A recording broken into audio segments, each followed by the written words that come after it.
laying off potentially thousands of federal workers. We'll discuss this and more on today's Top Stories. I'm Ernie Manouse. And I'm Celeste Díaz Schurman. We'll also hear my conversation with the winner of the NPR Student Podcast Challenge, who's from Houston. And you'll get to hear a little bit of her award-winning show. And I'm Frank Billingsley. Plus, we'll also explore the Galveston Railroad Museum with Barry Howard, the creative mind who brought the museum to life. Also, we want to hear from you. Give us a call or send us a text at 713-440-8870. You can also watch us on YouTube by going to HoustonPublicMedia.org and clicking the big orange banner. Hello Houston is made possible in part by founding sponsors John Bradshaw and Kathy Sanders, and by gifts from listeners like you. Live from NPR News in Washington, I'm Windsor Johnston. The Senate remains deadlocked over a short-term funding bill as the government shutdown stretches into day 3. Just a short time ago, House Speaker Mike Johnson took aim at the Democratic holdouts in the upper chamber. And all the Democrats who are voting against it in the Senate right now, every single one of them have given impassioned speeches about how you must pass continuing resolutions, you must pass CRs. You should never shut down the government because it's dangerous and destructive and selfish and wrong. Well, suddenly they've changed their tune. Democrats are demanding that a stopgap bill includes an extension of federal health care subsidies under Obamacare. Republicans argue that can be worked out in future negotiations. The Senate is expected to vote next hour on rival plans to reopen the government. Both measures have failed repeatedly in recent weeks. The Trump administration is withholding more than $2 billion for infrastructure projects in Chicago. NPR's Joel Rose reports it's part of a broader funding fight targeting Democratic areas during the shutdown. White House Budget Director Russ Vought says the Department of Transportation has put on hold more than $2 billion to improve Chicago's transit system. Vought said the pause is intended to, quote, ensure funding is not flowing via race-based contracting, unquote. Earlier, the Trump administration said it would withhold $18 billion in federal funds from major rail and subway projects in New York on similar grounds. That appears to be targeting New York congressional leaders, including Senate Minority Leader Chuck Schumer, whom the White House is trying to blame for the government shutdown. Schumer called the tactics, quote, stupid and counterproductive. Joel Rose, NPR News, Washington. President Trump is giving Hamas a deadline: sign the U.S. brokered peace plan by 6 p.m. Sunday, or face what he calls consequences like no one has ever seen before. In a post on social media, Trump warned that all hell will break out if Hamas refuses the deal, which was outlined by the U.S. and accepted by Israel.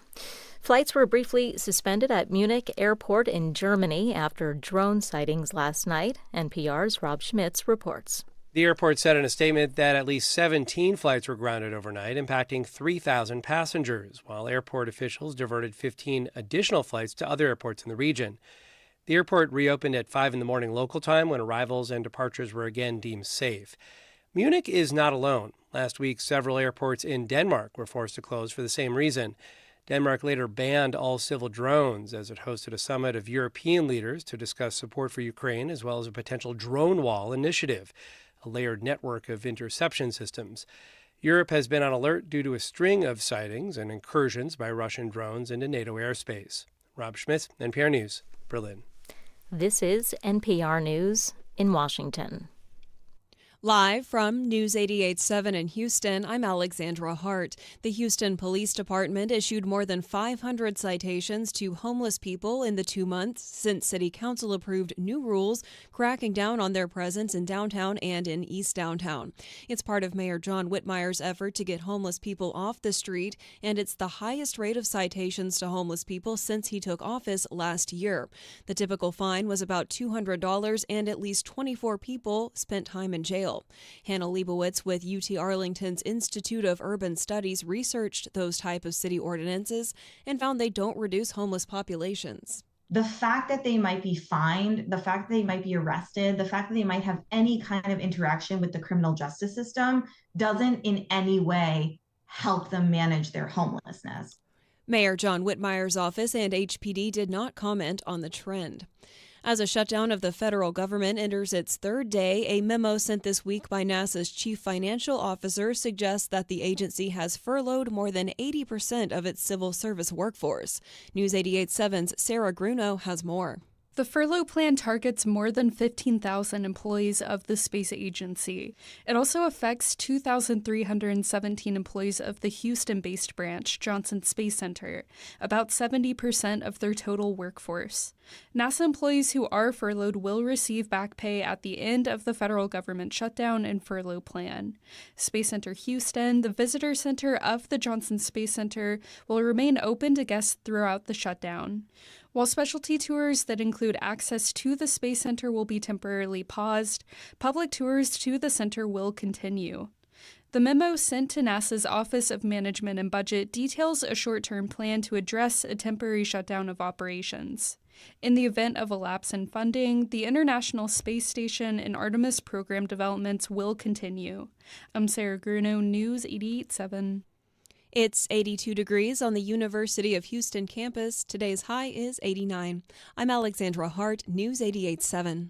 Support for NPR comes from ARM, committed to delivering innovative, advanced computing designed to enable worldwide companies to unleash the capabilities and experiences of AI. The future of AI is built on ARM. ARM.com. This is NPR.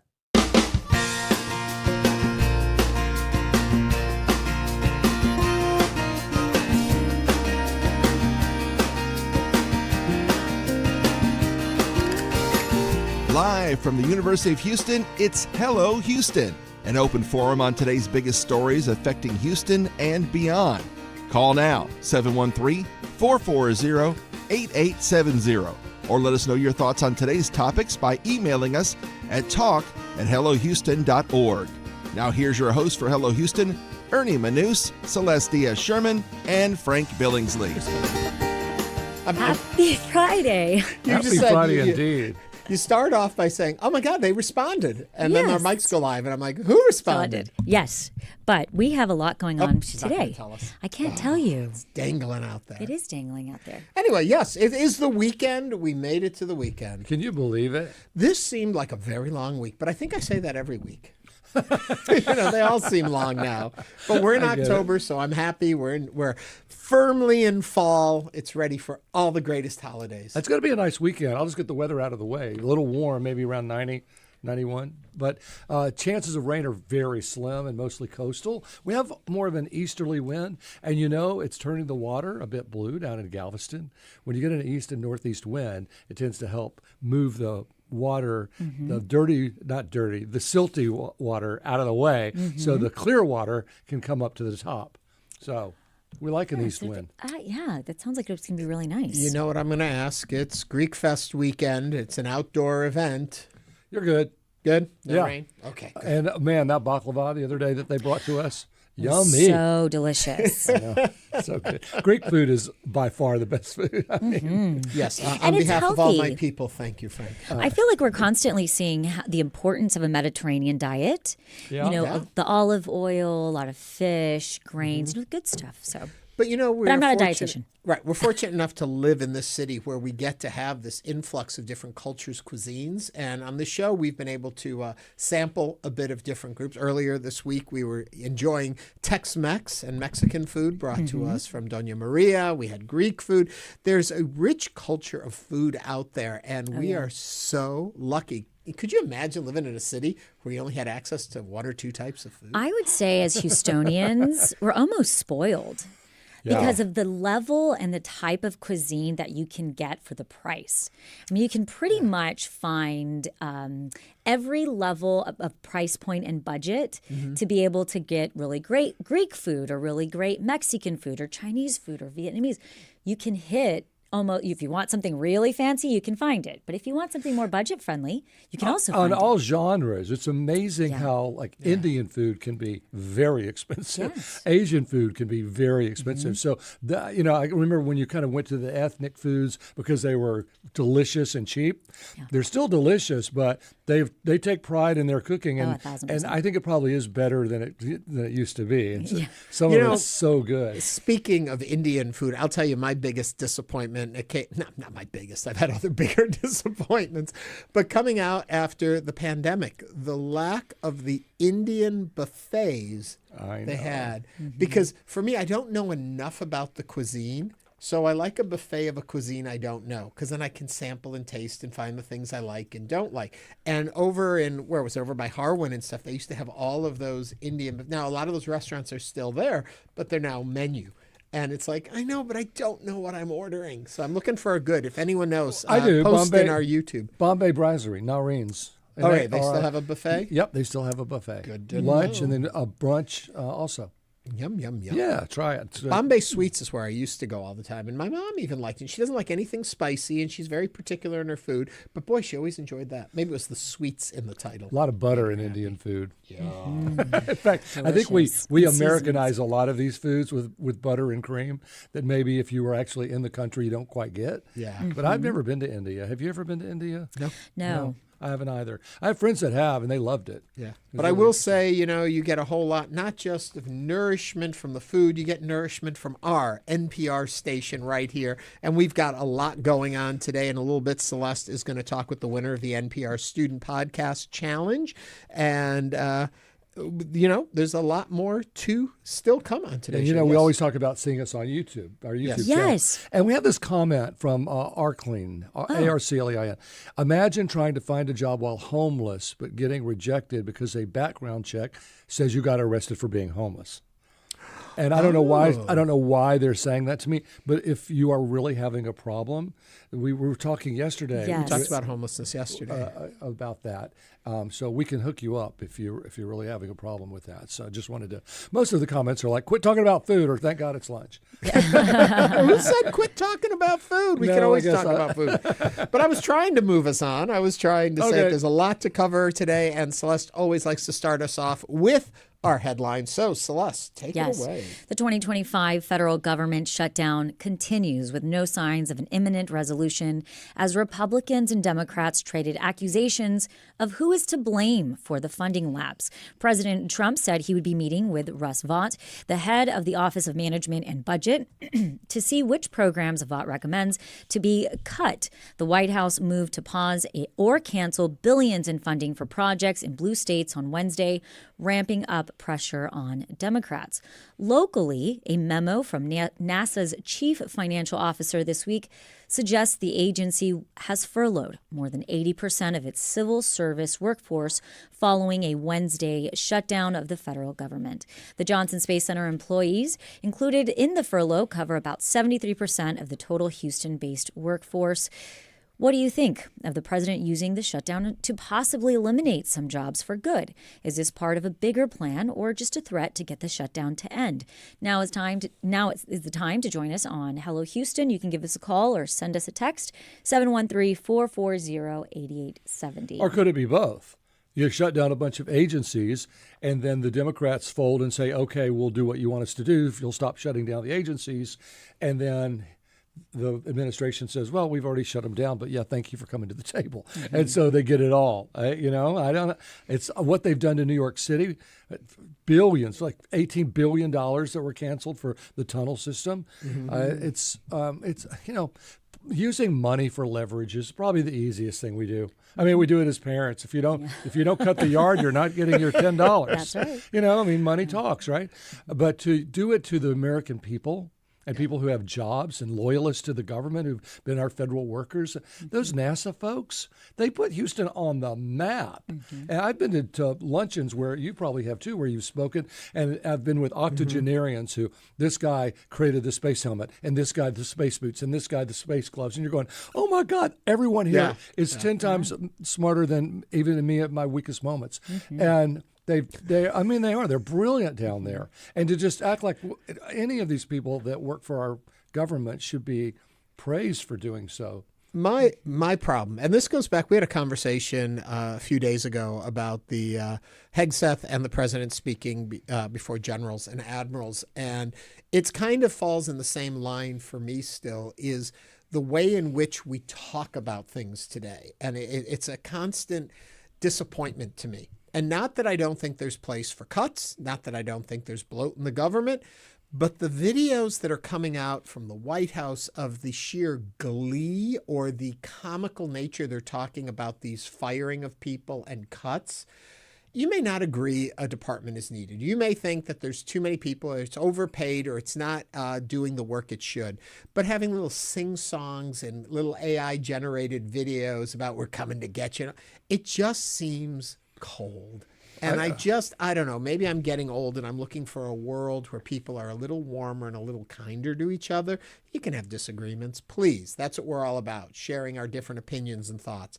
But to do it gleefully of people who are going to lose their livelihood and their income. It's mean. We want to hear from you. What are your thoughts? 713-440-8870. Wayne from Galveston is on the line. Wayne, welcome to Hello Houston. Good morning. Good morning. Let me tell you. Trump making so much money while being the president, he don't care about the average Joe. He holding money from the universities. He down there, if you don't do this, you got to pay me. All this, it's me. He not worried about America. And people need to wake up. Yeah, you voted for him. And don't be saying I didn't vote for this because you knew exactly what you voted for, because it's the same man told you to drink some bleach during COVID. So I would say this. Let this government stay shut. Well, let it shut. One thing about it, when I was coming up, and if I didn't act right, my mom sent me to the room. And once I realized I couldn't come out, I'd say, well, I got to act right so I can come up out this room. All these people are working for us. They act like they're not working for the constituents. They're working for the lobbyists. And they done forgot that we, the taxpayer, pay them. So therefore, I'm 100% leave it shut, because they spending money when they want to spend money. They're not spending money to help the inflation. They're not help the health care. They're not spending money for this. He praised, once he got on that stage the other day, I knew they didn't even have a deal, because he say, boy, this is something good, it's good. Then he would say, well, that new BB, if they don't take it, you know what to do. I say, what the hell is this? Wayne, thank you for joining us on Hello Houston. Again, my concern with what Wayne is saying, too, is, but oftentimes the wrong people are punished in a situation like this. So the government's shut down, but who isn't getting paid? Who's not being able to have their jobs? Who are being furloughed? Aren't necessarily the people that are causing the concern and trouble at the highest levels. Well, people are going to have to raise their voice. You look at Disney losing 1.7 million subscribers over the Kimmel debacle, and of course they brought Kimmel back. So we have a voice. Yeah. And it's time to start calling your Republican and Democratic representatives and say, get in the room and get it fixed, or I'm not going to vote for you next time. Cornyn's coming up. He's going to be up against the Attorney General Paxton. And we talked to a number of Democrats. Betancourt might run against him, Tallarico. All of them need to hear from us so that they know the public is not happy, because there's a tendency with this to say, oh, they'll figure it out, because in the past they have. Right. You know, they'll furlough, but give them 3, 4, 5 weeks. They'll get back on track. But I'm sick of it. I think it's terrible. Like you said, I'm tired of a mean world. Yeah, I just am. Celeste, I cut you off. You were just about to say something at the end of Wayne's call. It's okay. I don't remember. And I was just going to say 713-440-8870. Everybody can join the conversation. Yeah, and to go back to what Wayne was saying, too, I'm not saying necessarily that I disagree with his sentiment and what he's saying. It's just that oftentimes the wrong people get punished in this world. And so the I hate to use it, the fat cats at the top of the heap are fighting back and forth, but it's the people down below whose jobs are being discontinued, who are going to have to, even if you're furloughed, and you will get, theoretically, when you're furloughed, you get your salary at the end once the government's up again and running. During that time, the bill collectors don't care that you're being furloughed. Your rent, your landlords don't say, oh, maybe some good ones do. Bless you. YouTube likes what everybody's saying, you included. Good. We do have a call from Chris from Cyprus. Chris, welcome to Hello Houston. What is your comment or question?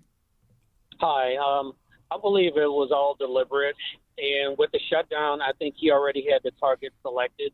And he's going to just use this as an excuse, because the economy is already going to tank because of the tariffs and everything else.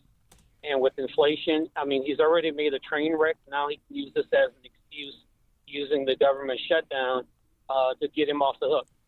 Yeah, Chris, I love a good conspiracy theory, as you probably know. So, is it that thought through? It seems like He takes advantage of everything he can. I guess what I find interesting is just looking at this from a strategy perspective.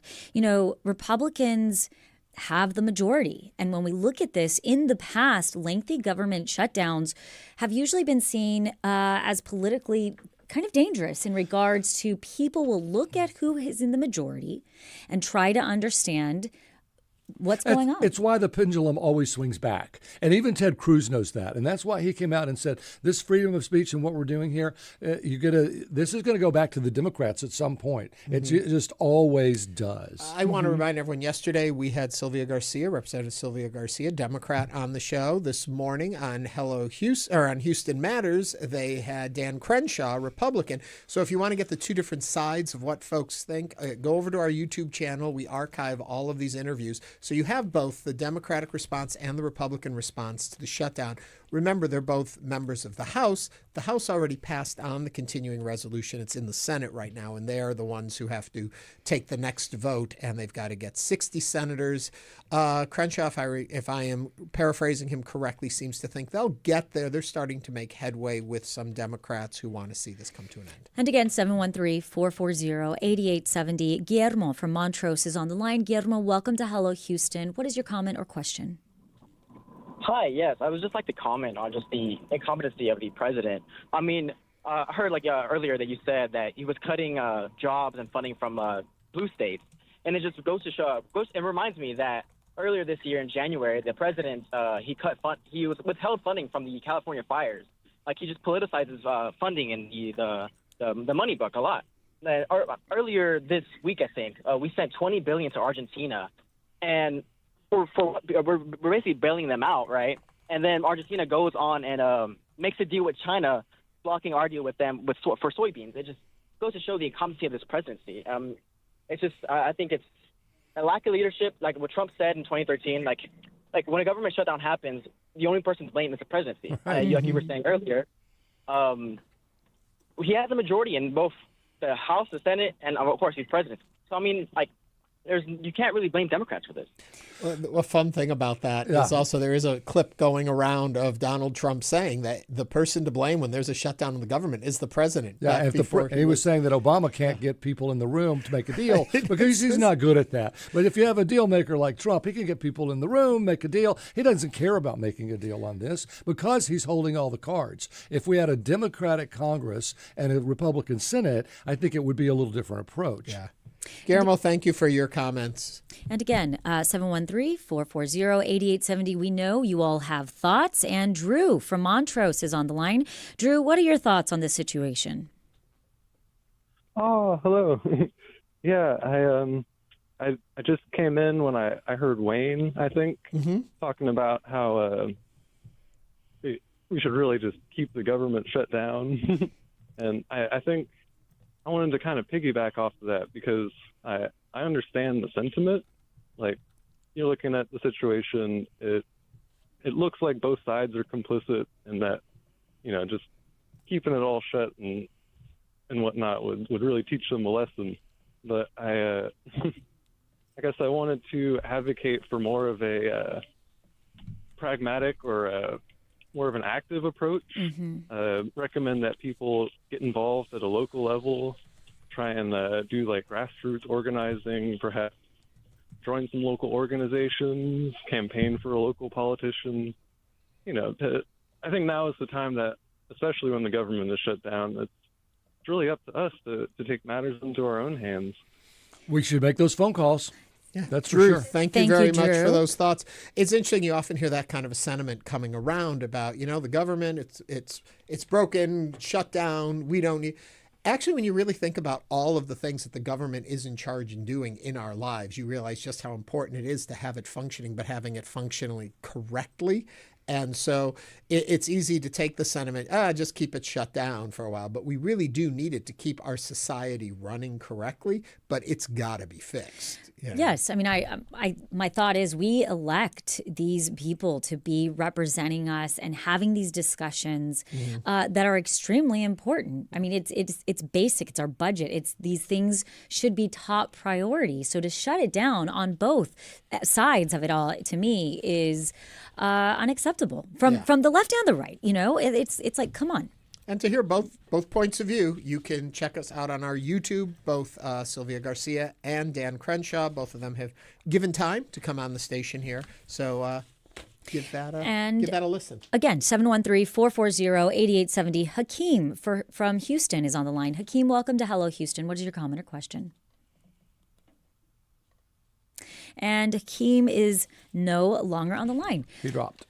He did. But and that happens sometimes. Yeah, we're interested in what you have to say on all the topics we discuss on the show. Give us a call, text us. You can even email us. The number, 713-440-8870, or talk@hellohouston.org.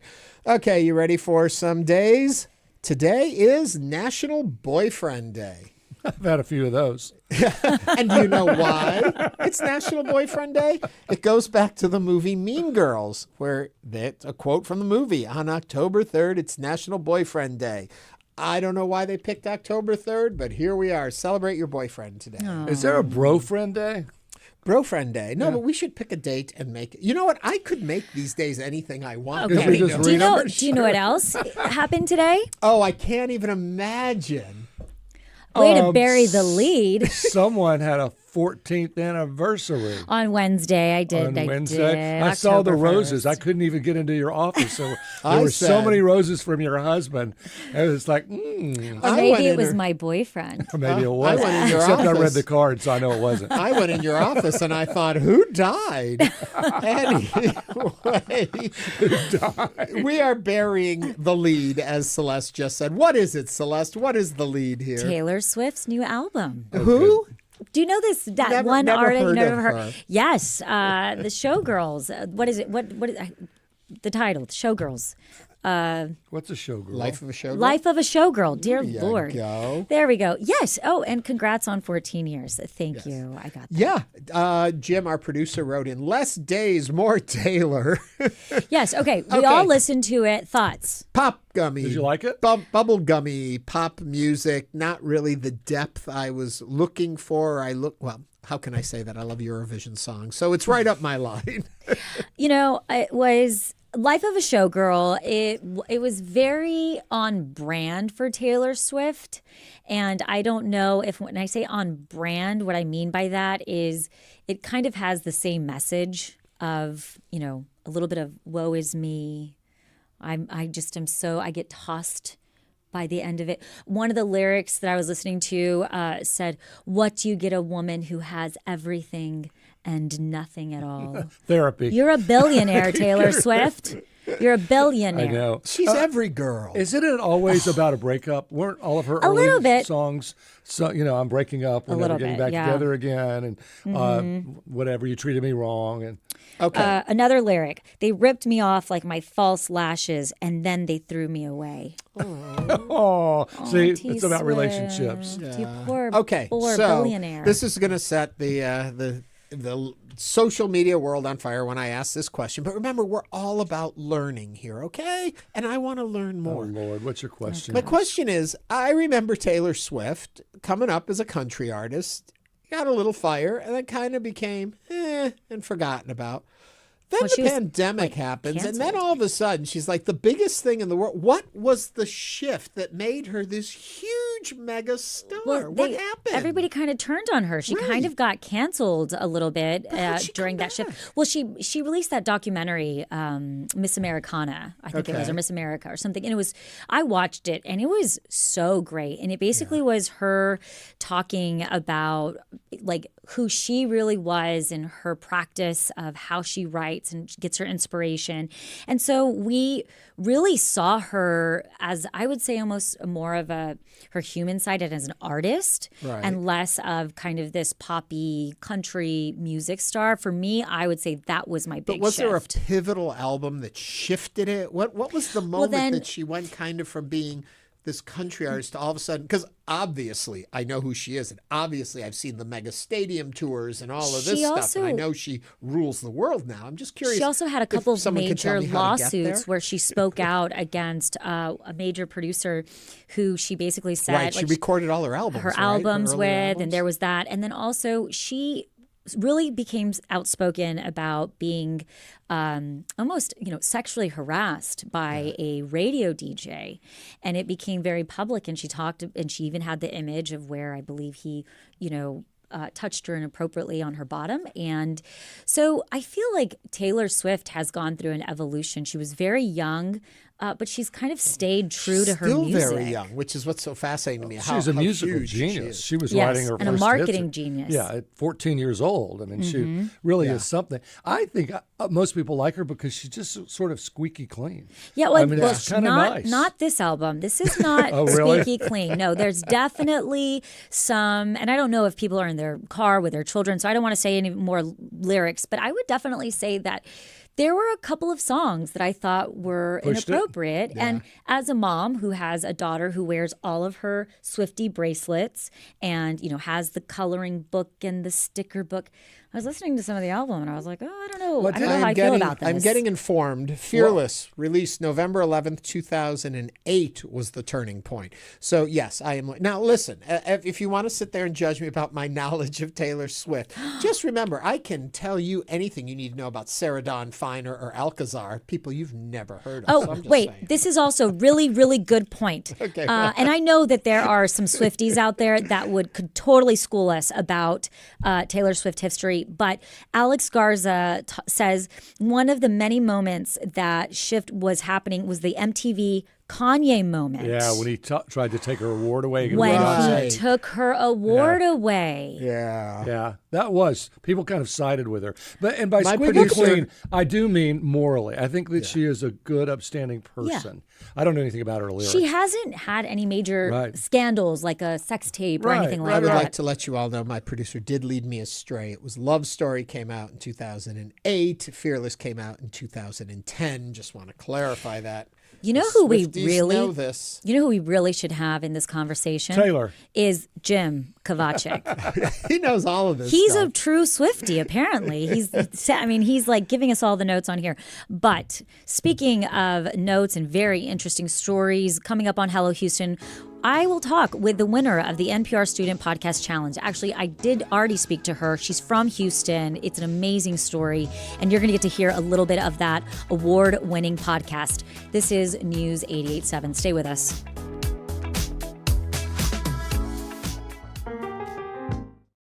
With federal support gone, Houston Public Media needs a stronger foundation for the future.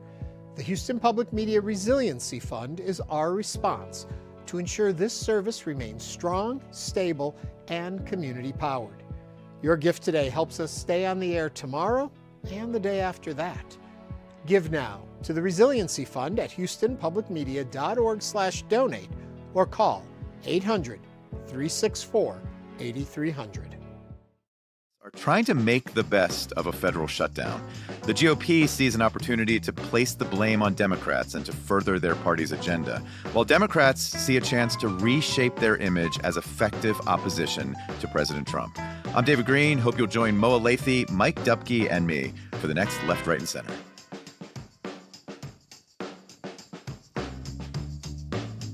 It's coming up Sunday night at 5 o'clock.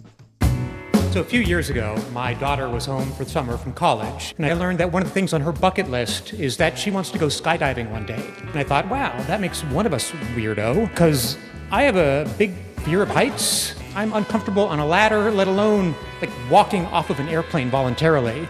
Join us for stories of pursuing that bucket list. That's on the Moth Radio Hour from PRX. You can hear it tomorrow. It's on at noon. Support for Houston Public Media comes from listeners like you and from Houston Grand Opera, presenting their 25-26 season with Humperdinck's Hansel and Gretel and Rossini's comedy The Barber of Seville. subscriptions, and more at hgo.org. Support comes from St. John's College in Santa Fe, offering a great books education with a January start, allowing early high school grads and those taking a gap semester to be sophomores by fall. St. John's College. More at sjc.edu.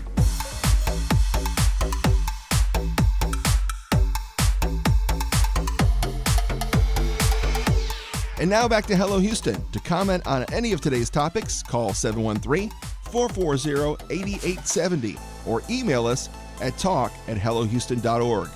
Now back to Ernie Manouse, Celeste Díaz Schurman, and Frank Billingsley.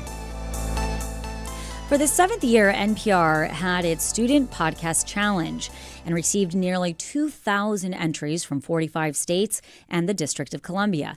Entries included investigative reporting to in-depth interviews.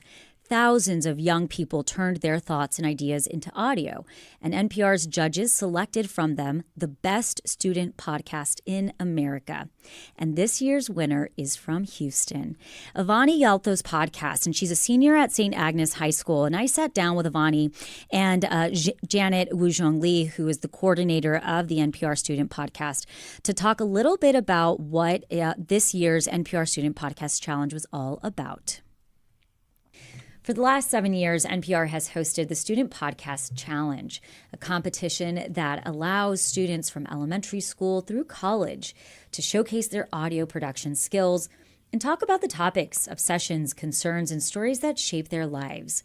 The high school winner of this year's challenge, Avani Yaltho, is from right here in Houston and attends St. Agnes Academy.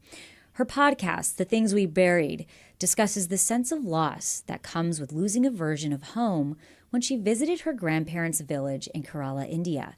To tell us more about the podcast and the NPR Student Podcast Challenge, we welcome Avani Yaltho and NPR's Janet Wujong Lee.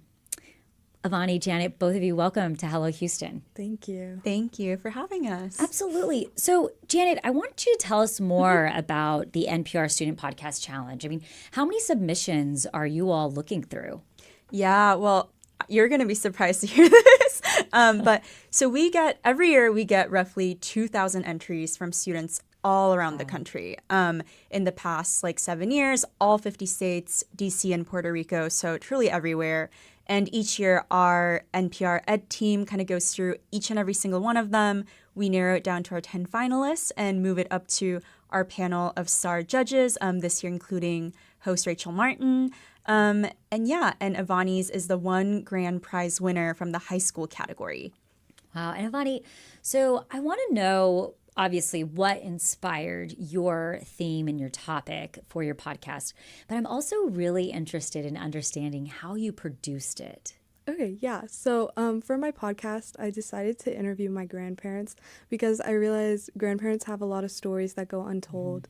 And just asking questions about their childhood just made them really happy. And that sort of made me happy. When I was talking to my grandmother, she was crying. And we had a 2-hour talking session just talking about everything you could imagine. And it was just really fun, not only to make the podcast, but also to just learn about her life and my grandparents' life. And for producing the podcast, I bought $20 mics off of Amazon. Love it. And yeah, I just sat down with my parents and my grandparents. We just recorded. Did you visit your grandparents' village? Yeah, I did. Just once. I can talk about that though. Yeah, why don't you talk to us about your grandparents and where they come from? Yeah, so I went to India once 2 summers ago, and when I went, it was different from the stories that they told us, which kind of hurt me a little. I lost out on this opportunity of all these great childhood memories of mango trees and kids playing outside, and going there, it was more Americanized, and I don't know, I felt like I missed out on something really beautiful. So then talk to me about the process of hearing the stories that your grandparents and your parents were telling you. I have a collection of over 2 hours of just my grandparents and my parents talking, so I didn't get to fit all the stories into the 7-8 minute podcast. But they just told me everything. It was one thing. It was a chain of events. I was in Seattle with my grandparents, and they pointed out this tree, and they were like talking about the tree and how much it meant to them in India back home. And then they would talk about their grandparents and then their mother. And it was just a continued story that just kept going. It was really beautiful. That is beautiful. And Janet, okay, so the NPR Student Podcast Challenge has been going on for 7 years. Yeah. How have you seen the themes evolve through those years? I think one of the most interesting things about running this contest is that each year kind of reflects what's going through the minds of middle and high schoolers every year. So I'll take us back to 2018 when my editor, Steve Drummond, first started the Student Podcast Challenge. We were getting a lot of stories about students first exploring social media, getting their first smartphones. And then we went through it during the pandemic when teachers were adapting to remote learning, introducing podcasting assignments as part of their classes. We got a lot of entries about being home, students' experiences with family, remote learning, loneliness, and mental health. Another big theme in 2020 was race, students kind of exploring their identity and what that racial reckoning in the country meant for them. And then we came kind of out of it and back to school. This year, we started getting a lot of entries about artificial intelligence, very on topic. But yeah, one thing that we keep hearing over and over again tend to be stories about family, identity, family histories, and students kind of interviewing their families or their good friends, just talking out loud about their place in the world and who they're growing up to be, and using podcasting kind of as a platform to figure out themselves. So, yeah. Interesting. And Janet, what was it about The Things We Buried, Avani's podcast, that really stood out to your team? Yeah, I think one of the biggest things all of our judges said that I completely agree with, the writing is so beautiful. I think Avani did a really, really nice job weaving in so many elements, everything from interviewing her grandparents, parents, and also the use of sound design that weaves everything together. I think one family interview style we get a lot is just sit downs with one person or two people in your family, just kind of like a back and forth. And those conversations too are really lovely, but I think you really took it to the next level by putting your grandparents' story at the center and using yourself kind of as a narrator, weaving like in and out. And I thought that storytelling and that narrative was really beautiful. Avani, how did you learn how to produce that type of storytelling? To be honest, I found inspiration from other podcasts. I really like Serial, and I like the way she did her stories and how it was some interviews, and then she would do like a driving session where she would be driving and then talking. And I like the format she did in that podcast, so I tried to mimic that in my podcast too.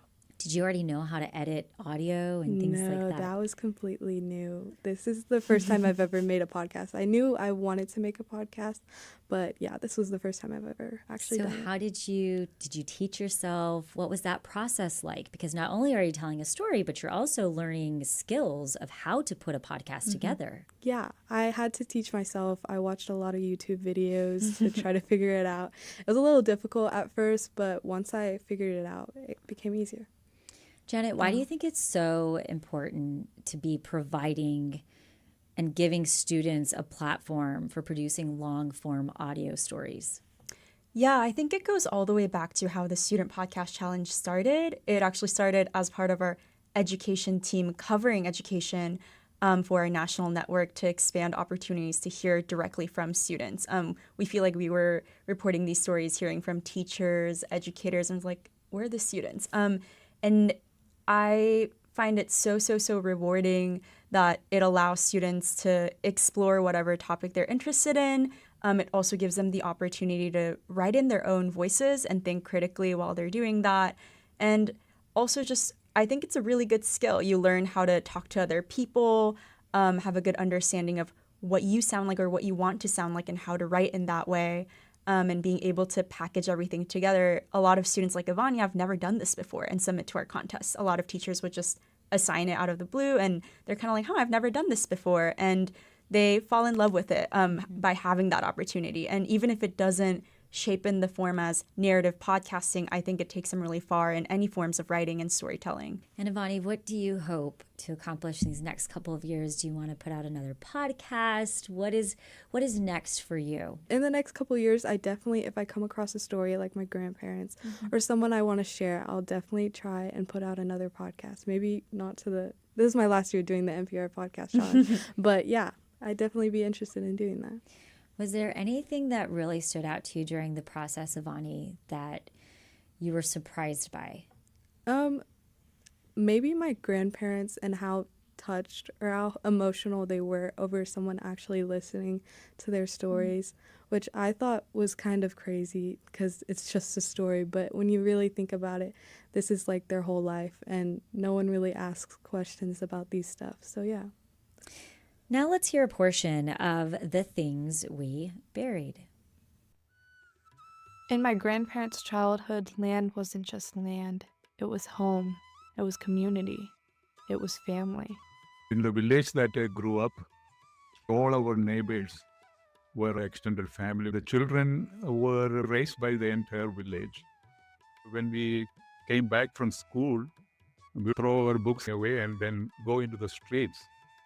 Sometimes we may go 3 or 5 miles away together to play games. We play soccer in the street in a handmade ball with coconut leaves and ropes tied around. And our curfew was when it's dark, we should be back. Now, you go to the same village and it's empty. If you go to most of the towns or villages, you will find an elderly couple living there alone. They have 70s or 80s years old. But the youngsters are nowhere to be called. The kids are leaving. They don't want to stay in India. It was more like they were leaving for better opportunities, their education, jobs abroad. Sometimes called these ghost house, because when this elderly couple die, when nobody to take over, so the house is abandoned. And there are many abandoned houses. It's different, Mala. Everything is different now. I asked my mom how she remembers Kerala.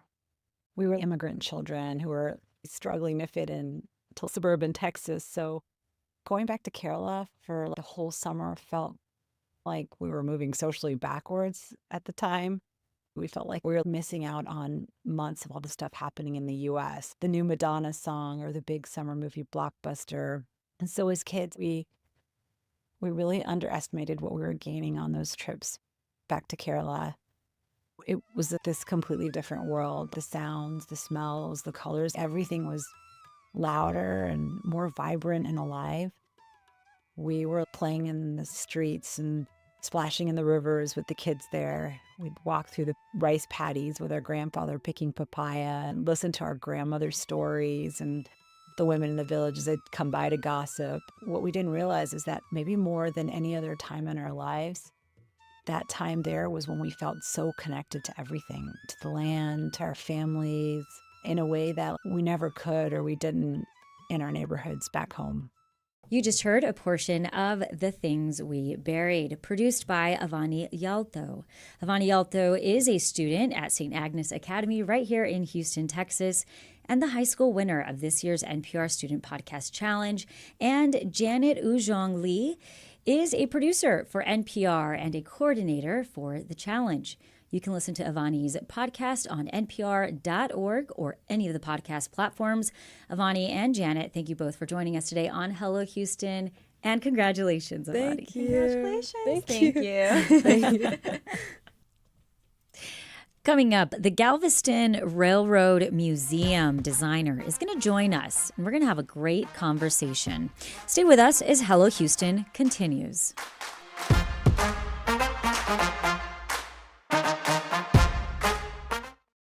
Federal funding for public media has been cut. In response, we're creating Houston Public Media's Resiliency Fund. Donations made toward the fund will directly counter the loss of the $2.2 million in federal funds that were cut annually and strengthen our station's foundation to provide our services into the future. Contributing to this fund is easy and quick and makes all the difference to our station. Help build the Resiliency Fund now at houstonpublicmedia.org/donate. Support comes from Moody Center for the Arts, presenting a site-specific dance performance inspired by their current exhibition, Biomorph, choreographed by visiting artist Gabrielle Lamb. Thursday, October 9th from 6 to 8 p.m. More at moody.rice.edu. Support for Houston Public Media comes from attorney mediator Ron Bankston, providing in-person, video conferencing, and hybrid mediation and arbitration services. More information is available at ronbankston.com.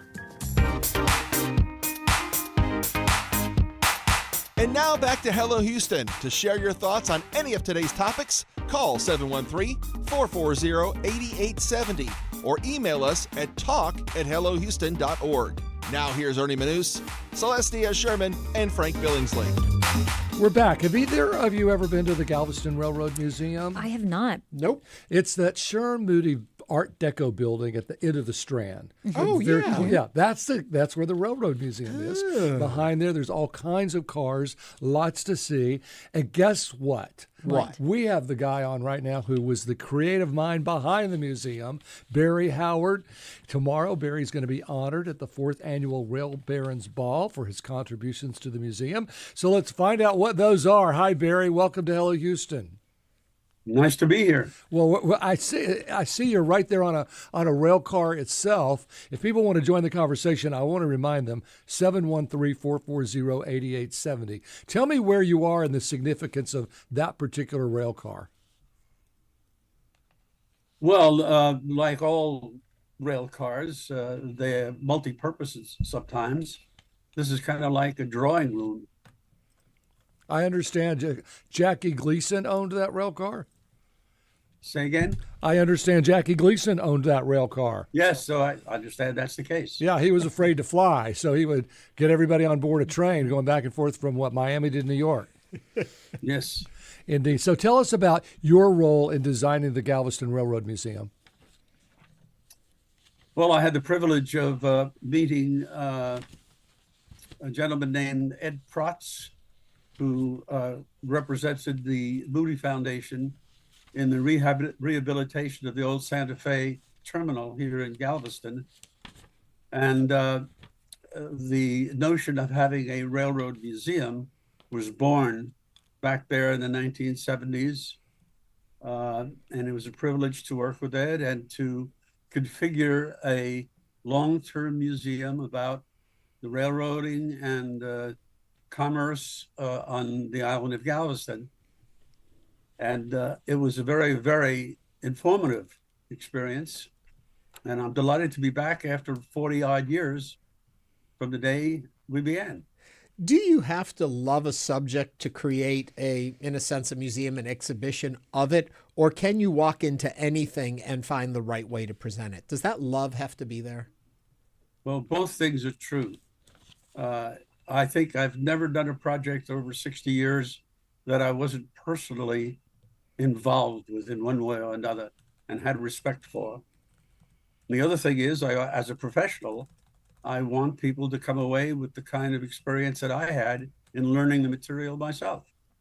You know, I don't know if you've been to the California Railroad Museum in Sacramento, which is pretty fabulous. But the Galveston Railroad Museum was actually the depot, wasn't it, of where the trains from Galveston to Houston went back and forth. That is exactly true. And I was the designer of the experience at the California State Railroad Museum in Sacramento as well. In fact, I'm sure that it was from that connection that the folks in Galveston first got in touch with me. And I came into this project while the reconstruction of the old Santa Fe terminal was being done. So I was kind of here at the beginning. Well, what makes it special to you? Because it's completely different in style and substance, really, than the California Museum. Well, there were two very, very different issues involved, even though it all involved the railroad to begin with.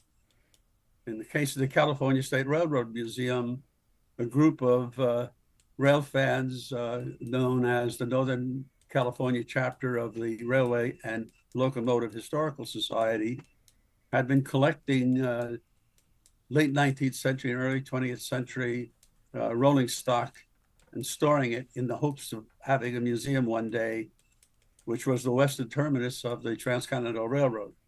In the case of Galveston, the beauty of Galveston was being into the history of people who used, as a practical matter, the railroad from Galveston to go many, many places throughout Texas and the Southwest. And it was kind of a different audience in both cases. And the richness of the museum here in Galveston was in its people and its history more than the actual rolling stock. Different kind of thing. Well, Barry, as a mom, I've got to ask you, I have to ask about the Polar Express train ride. What does it feel like to bring that type of magic today through the Railroad Museum to young children? Well, children are always fascinated with railroads. Yeah. They love model railroading and toy railroading, which are two different things, incidentally, but whether toy or scale model railroading, kids love the idea. Mm-hmm. And seeing it in the real size, you want to appeal to their imagination, Mm-hmm. and they would like to enjoy some of the stories from the older folks as well. Mm-hmm.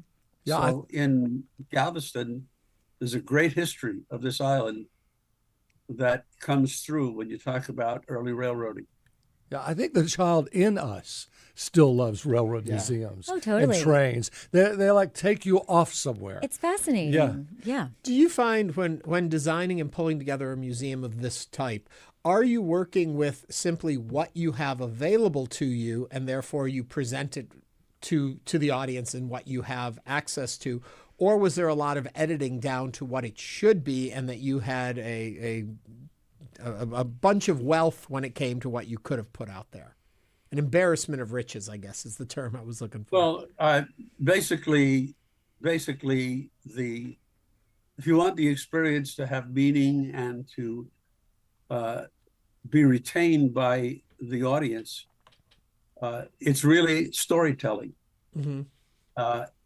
Whether you have a richness in artifacts or the artifacts are collected as you go, the storyline is what people remember. The objects authenticate the story you're telling. So sometimes museums start out with very few pieces of rolling stock or artifacts of one kind or another, and that collection builds over a period of years. But the storyline remains the same in terms of history and people experiencing railroading. Well, I know there's over 40 restored locomotives and rail cars down there now, and you really had to determine what effect, what artifacts, what decor was going to happen there in a pretty rundown building at the time. Well, how did you make that determination? Well, I think the thing that fascinated me was the fact that a lot of the people who came into this country through the port of entry in Galveston, second only to Ellis the Island. well-known, yeah, exactly.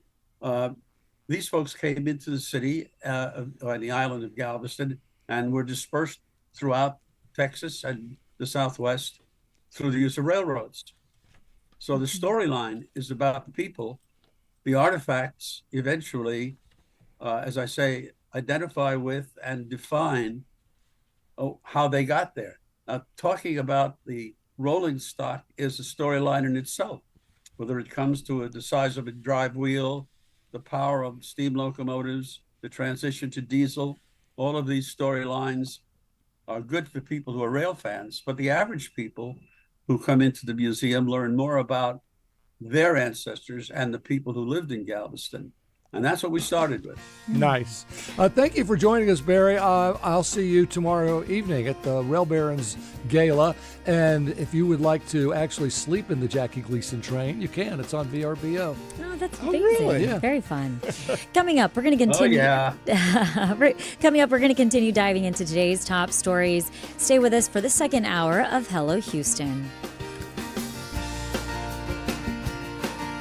Stay tuned. There's more Hello Houston on the way with Ernie Manouse, Celeste Díaz Schurman, and Frank Billingsley.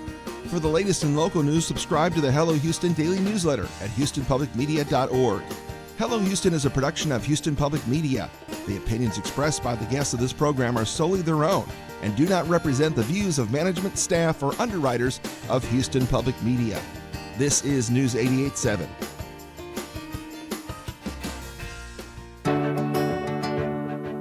If If AI can write a song with just you in mind, will you still be able to share that musical experience with others? More and more, some people will be enjoying cultural products or artistic products that really just belong to them. They were just made, for one person. How AI is chipping away at cultural connection. That's next time on Think.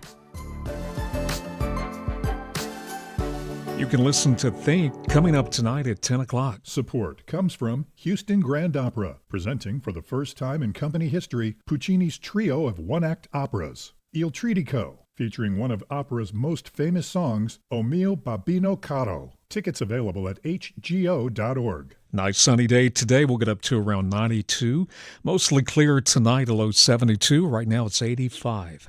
This is your NPR station, KUHF Houston, News 88.7, the service of the University of Houston. It's 12 o'clock.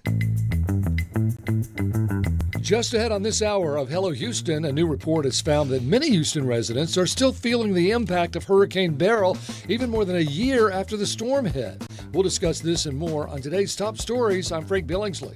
And I'm Celeste Díaz Schurman. We'll also talk with Elizabeth Huff, the Executive Director of Economic Development and Tourism for the City of Sugar Land, who'll break down their upcoming FIFA sponsorship and new opportunities for residents. And I'm Ernie Manouse. Plus, we'll also explore Artechouse Houston's newest must-see exhibit, Fractal Worlds. And we want to hear from you. Give us a call or send us a text at 713-440-8870 or email us at talk@hellohouston.org. You can also watch us live. Just go to houstonpublicmedia.org. Hello Houston is made possible in part by founding sponsors John Bradshaw and Kathy Sanders, and by gifts from listeners like you. Live from NPR News in Washington, I'm Windsor Johnston. The Republican-led Senate is expected to hold a vote at this hour. It's another attempt to break a partisan impasse that forced the government to shut down this week. Lawmakers will vote on rival plans, one backed by Republicans, the other by Democrats. NPR's Claudia Grisales reports both measures have repeatedly failed to pass. They need Democrats to reach this required 60-vote threshold today, but we're not expecting them to help. So far, only 3 have defected to vote with Republicans. And as we know, the GOP only controls 53 Senate seats, so they need at least 7 Democrats, probably more, as one Republican, Kentucky Senator Rand Paul, is expected to vote no. That's NPR's Claudia Grisales reporting. President Trump has given Hamas a deadline to respond to an American proposal to end the war in Gaza. Otherwise, Trump warned, quote, all hell would be unleashed. NPR's Emily Fang reports the militant group has until Sunday at 6 p.m. to respond to the plan. The plan would end the war, release hostages, let in aid, and then turn over control of Gaza at first to an international board headed by Trump. In the group's first public comments since the proposal went public, Hamas official Mohammed Nazal told Al Jazeera this week that the group is still reviewing the plan and that it rejects a, quote, take-it-or-leave-it approach to negotiating any ceasefire, adding that Hamas needs clarification on certain parts of Trump's plan. And while deliberations continue, Israel also continues to pound Gaza. Israel's defense minister has said anyone remaining in Gaza City this week will be considered a militant or a supporter of terror.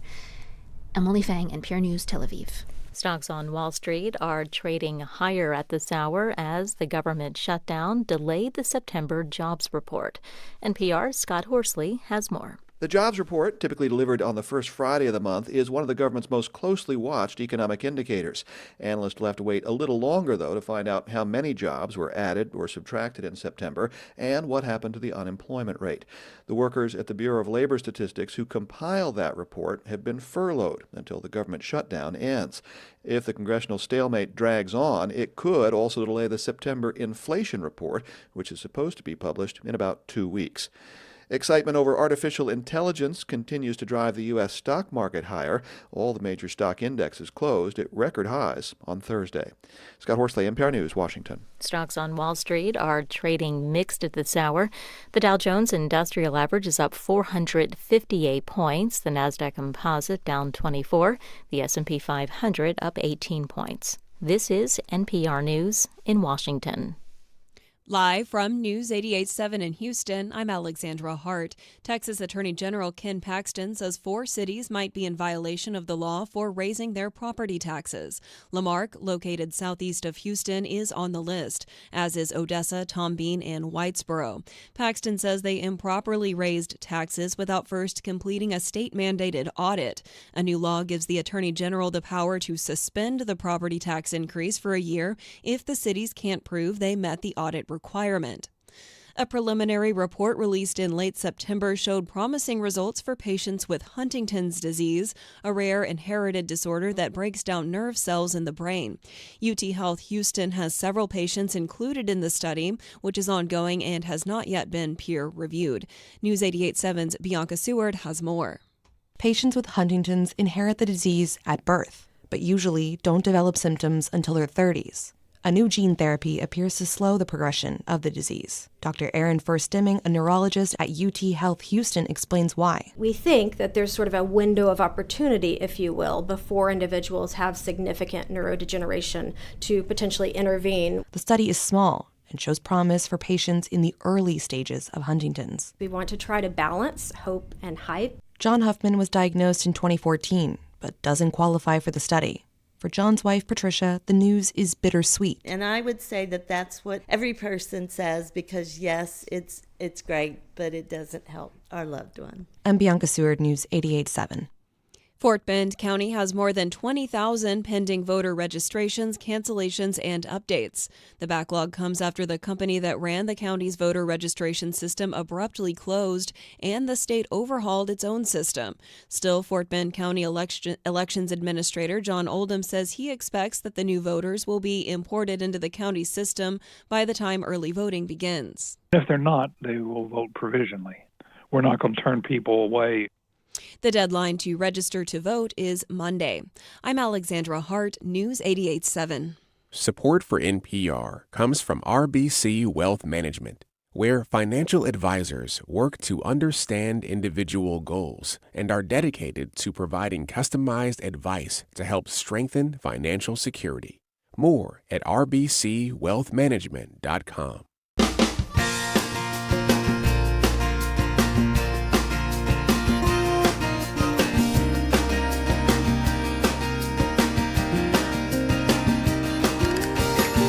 From Houston Public Media and News 88.7, it's Hello Houston, an open forum on today's biggest stories affecting Houston and beyond.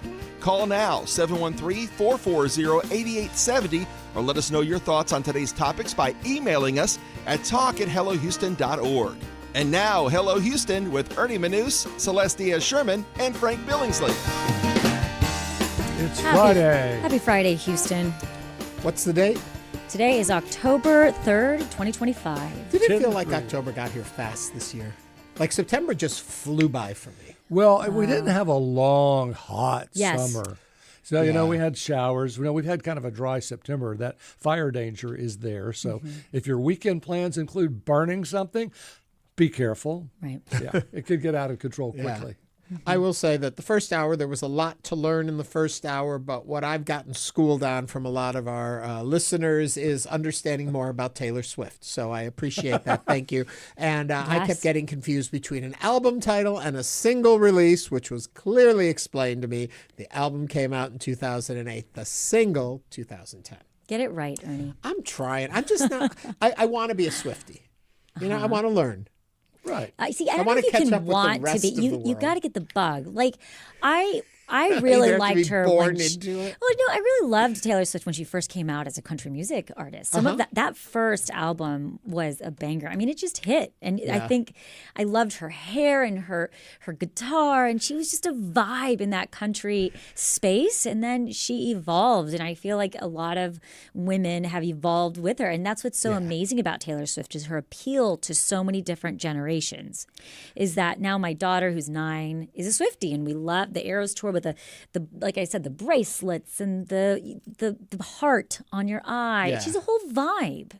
Just a cultural vibe. It's funny because in such a disposable pop culture world we live in today, and everything lives for just a moment and things happen so fast, you start to think that artists like a Cher or a Madonna or some of these, or the Who or the Rolling Stones, that those moments will never come again because everything moves so quickly. Right. But then you have a Beyonce or you have a Taylor Swift out there and you realize there's still a place in this landscape for those mega superstars that are going to hold your attention for a good chunk of time. And you wonder, will they have that kind of staying power? Will they last that long? And that's what it is, right? So many, oftentimes we hear about the it factor. And now in today's day and age, you can have the it factor on social media and nobody really know you in mainstream media. You can have, the it factor in mainstream media and nobody really know you on social media. And so the fact that now we have artists that transcends not just through time, but now also different mediums also speaks really big. And you'd be hard pressed. Maybe they don't know the catalog. Maybe they don't know the songs. You'd be hard pressed to find anyone probably on this planet who doesn't know the name Taylor Swift. And musicians and music so define either our childhood or our teen years or our young adulthood, or even, and they kind of stop there. And then whoever you loved between the ages of 0 and 35, you love them forever. I don't disagree with that. And also there's the line, the song Remembers When. That always, that takes you right. You hear a song from a pivotal point in those years, and you're there again. I hear stuff from my high school days, and I'm in the car again with my friends back in New York. It's so weird. Chuck Mangione, More Than a Feeling. When my grandparents played that, I used to enjoy it. Yeah, it was the trumpet song for every fashion show that existed in high school. That's pretty great. Chuck Mangione. You know what's funny is I do know that song, and I know exactly who you were talking about. Yeah. It's also interesting. That's why I think for me, I know we're not quite there yet, but rodeo.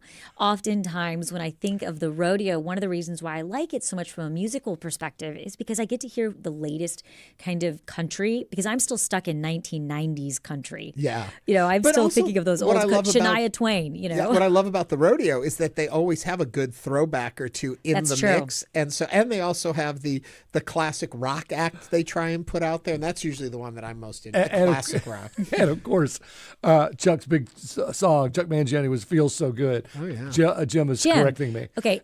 We're going to have a new Hello Houston rule. If we're going to talk music, we got to get Jim Kovacic in this. Jimbo's got to join us. He knows it all. But I mean, I'm happy he knows so much about Taylor Swift. But Jim's world of reference is a little past, Jim. Is that safe to say? He's giving me a thumbs up. He loves Jim the a hard classics. time. Anyway, we got carried away with that in the first section of the show. If you have a Taylor Swift memory or song or something you want to share with us, or a cool tidbit that'll open my eyes more as to why she dominates the world today, feel free to give us a call at 713-440-8870. We've got a lot more coming up in this hour. We're going to be talking art. We're going to be talking about economic redevelopment and maybe even a little FIFA coming up. But first, we start with the headlines. And Frank, you're going to start us off today. Because this is a Hurricane Beryl issue, right? Yeah. It hit Houston. The storm's impact still lingers in the daily lives of many residents, per a new report from the Kinder Institute. Roughly 1 in 8 residents say they still haven't recovered. Lower-income households are bearing the brunt of long-term disruption, as you can imagine. Over 8,900 people in Fort Bend, Harris, and Montgomery counties responded to this survey, which was conducted last summer. So here it is. 3 in 4 residents said they were back to normal within weeks, but recovery stalled for everyone else. About 1/3 of households making under $25,000 reported being fully recovered, compared with 80% of those earning more than $100,000. Dan Potter's the lead researcher on this, who says, quote, now, a year down the road, residents are having to grapple with the reality of repairs that are still needed, while credit card bills from unexpected hotel rooms, refilling the fridge are still unpaid. There are expectations that these things should already be resolved, but they're not. So what about you? Have you fully recovered from Beryl, or are you dealing with the storm-related issues? Perhaps the derecho is part of this, too. We've had some pretty strong windstorms here. 713-440-8870. I want to mention, while we were also talking about the government shutdown before, that key FEMA and Department of Homeland Security grants, including disaster reimbursements and mitigation funds, are paused until the federal appropriations resume. So during the shutdown, you're going to have to wait. If you applied, you still probably haven't heard a thing. Yep. So again, 713-440-8870.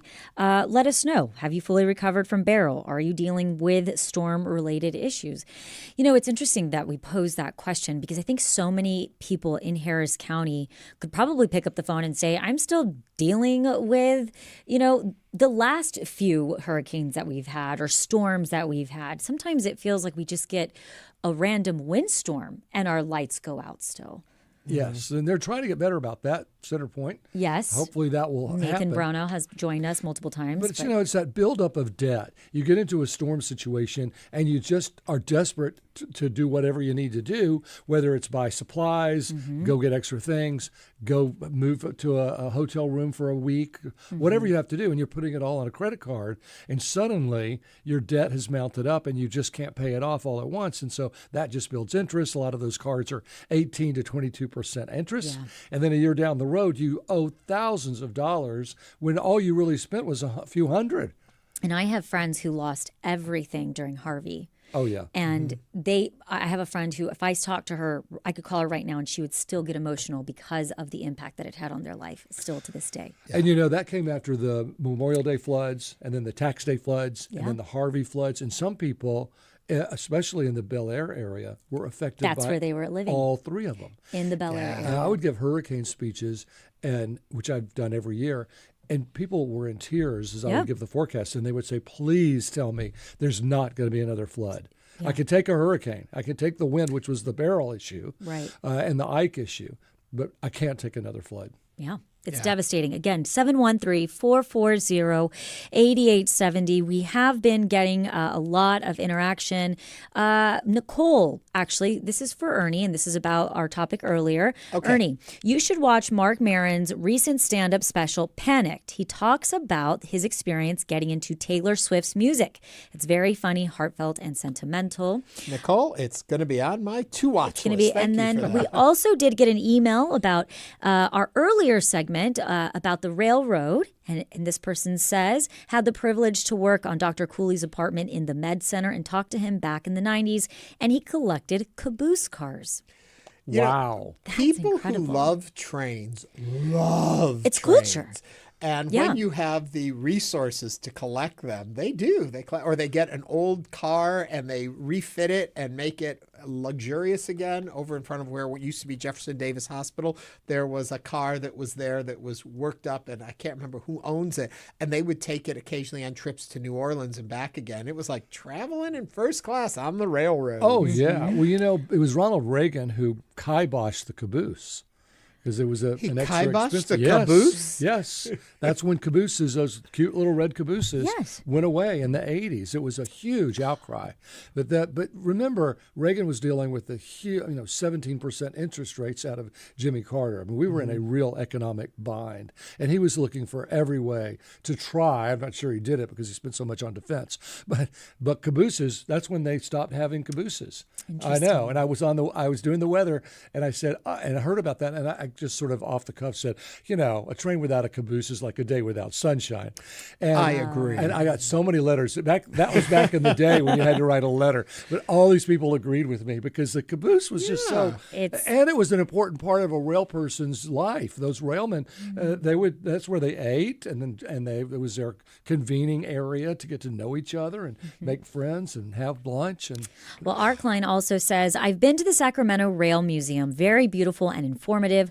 Knowing its designer designed the Galveston Museum puts it at the top of my list. I'll have to visit sooner now. Yeah, so it's very cool. I don't know why caboose leads me into thinking about this story, but we've talked about it a bit on the show, and that's about bringing Space Shuttle Discovery back to the Houston area, that we think it should be back here.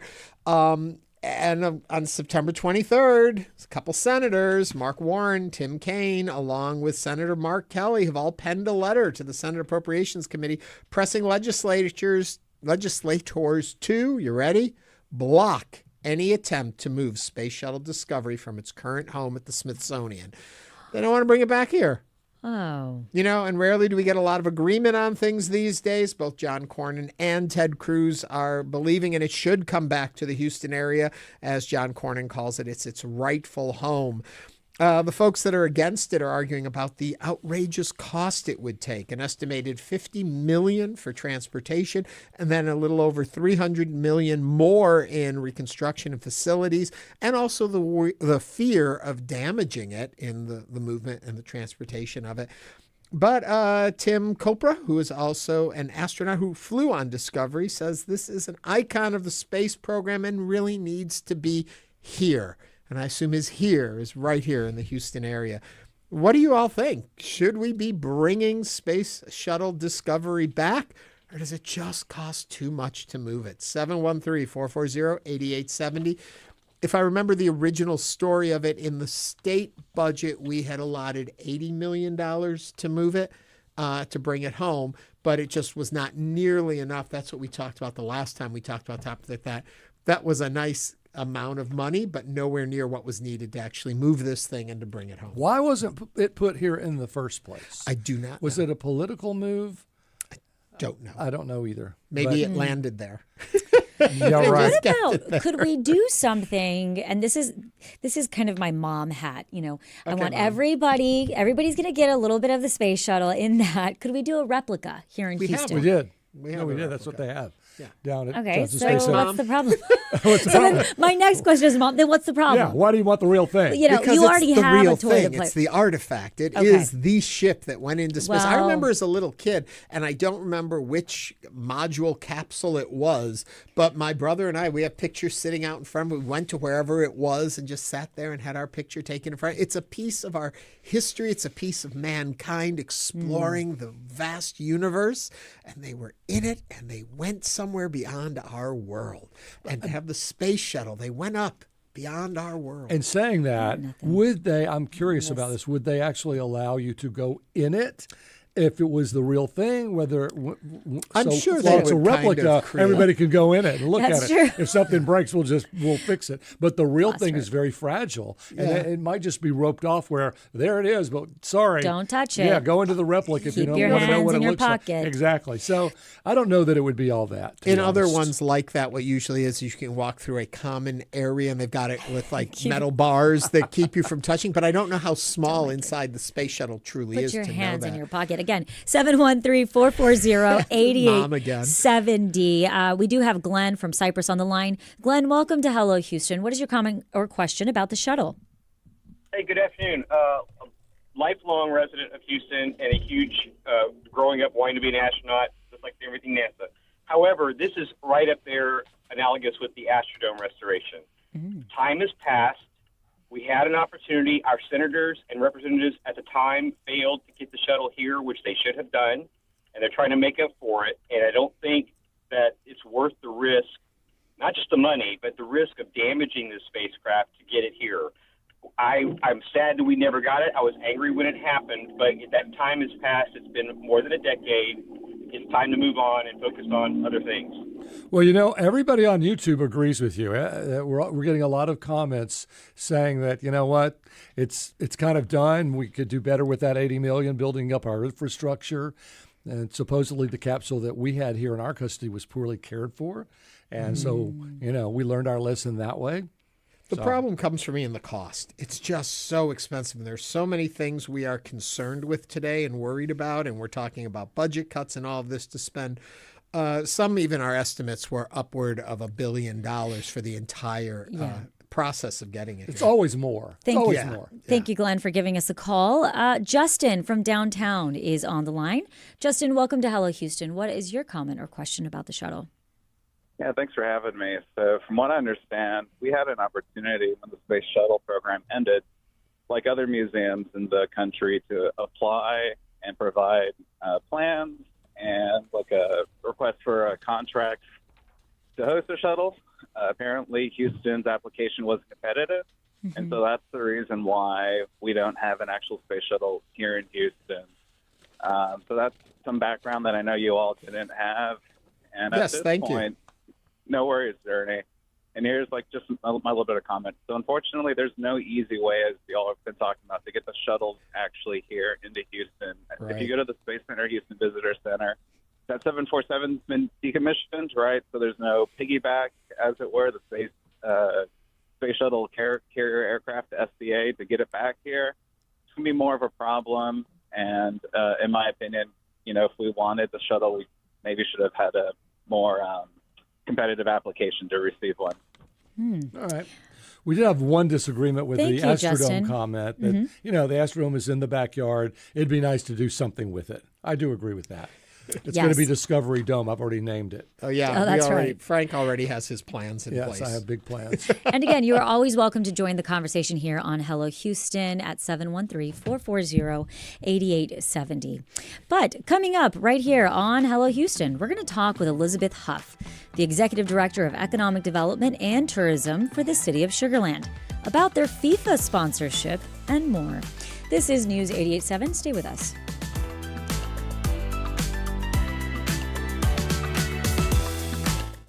Hello, I'm Josh Adams, General Manager of Houston Public Media. This station just lost $2.2 million in federal support annually. To keep our station strong, we've launched the Resiliency Fund, powered by community members just like you. Your support will help bridge the funding gap and ensure these programs remain free and accessible to everyone. If public media and this station matter to you, now is the time to act. Support the Resiliency Fund today at houstonpublicmedia.org/donate.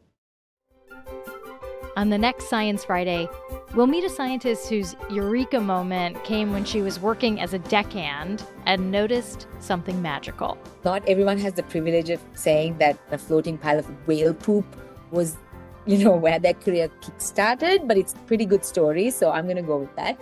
That's on Science Friday from WNYC Studios. It's coming up today at 1 o'clock. Support comes from Moody Center for the Arts, presenting a site-specific dance performance inspired by their current exhibition, Biomorph, choreographed by visiting artist Gabrielle Lamb. Thursday, October 9th from 6 to 8 p.m. More at moody.rice.edu. Support comes from Miller Outdoor Theater with the 46th Annual Festival Chicano, from Tejano to Cajunto to Mariachi and Orchestra.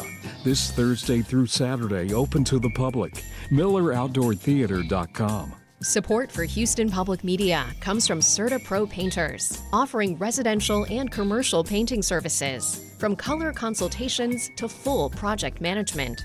Estimates and more at CertaPro.com. Support for Houston Public Media comes from the Hobby Center for the Performing Arts, presenting comedians Hassan Minaj and Ronnie Cheng in their co-headlining comedy tour, Hassan Hates Ronnie, Ronnie Hates Hassan. Live one night only October 5th. Tickets at thehobbycenter.org. And now back to Hello Houston. Join the conversation. Call now, 713-440-8870, or email us at talk@hellohouston.org. And now here's Ernie Manouse, Celeste Díaz Schurman, and Frank Billingsley. Elizabeth Huff is the Director of Economic Development and Tourism for the City of Sugar Land. She leads efforts to attract and retain major employers, expand the city's tourism reach, and build new opportunities for residents and visitors alike. Now, under her leadership, Sugar Land has stepped onto the global stage, becoming a FIFA 2026 World Cup city supporter through a $2.5 million partnership with the Houston Host Committee. Here to share what's next for Sugar Land's economy and why Fort Bend County is emerging in the spotlight is Elizabeth Huff. Elizabeth, welcome to the program. Thank you for having me. If you'd like to join into the conversation, give us a call or text us at 713-440-8870. So excited about this new opportunity, and how does Sugar Land play with FIFA? Yes, very excited about it. For us, we are looking for the opportunity to increase our visibility, not only on a national stage, but a global stage. And so this partnership allows us to have our branding, our Sweeter With You campaign. Everything's going to be blasted all over the Houston Fan Fest area. And then we also are going to be able to now have our own Fan Fest. So we will be able to broadcast all of the matches as they happen in the Houston area and have our own party in Sugar Land. Sugarland. So we are a very diverse community, and so being able to provide that opportunity for our residents and visitors that maybe they don't want to drive all the way into Houston. It's really not that far, promise. But you came. I did. It was very quick. But to be able to provide that to everyone and like still be able to be part of the excitement, especially South American countries, they're very, very big into football and soccer, and so. You've already drank the Kool-Aid. You're calling it football I'm half already. Brazilian, so yes, I've watched FIFA my entire life. So yeah, I think just being able to take advantage of this amazing opportunity, once in a lifetime opportunity for Houston, and then what role can we play in as part of it? And it's really exciting, like you were saying, Elizabeth, that this is an exciting time, and Sugarland is really stepping in and becoming this major partner. But I want to hear a little bit more about how Sugarland is positioning itself in regards to long-term growth. Definitely. So we are in a pivotal moment in our history. So we are a community that is really focused on redevelopment. A lot of people don't know that we only have about 4% of our land left to develop. So yeah, we're a heavily master planned community, but we're outgrown and we're landlocked. And so for us, it's really focusing on that redevelopment. So like growth is going to look different than it did in the past 20 years and not all this greenfield new construction, but really excited about that and how we work with them. Our redevelopment department, they are focused on bringing in what we call missing middle housing.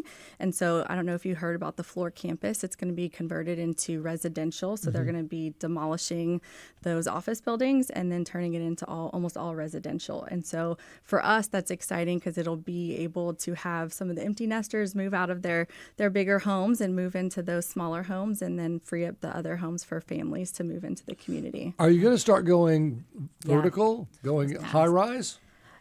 In what way? Well, and like residences, I know that I want to say it's the maybe the Ritz-Carlton and some of the higher end hotel brands are bringing in residential across the area, especially in the Woodlands. I know.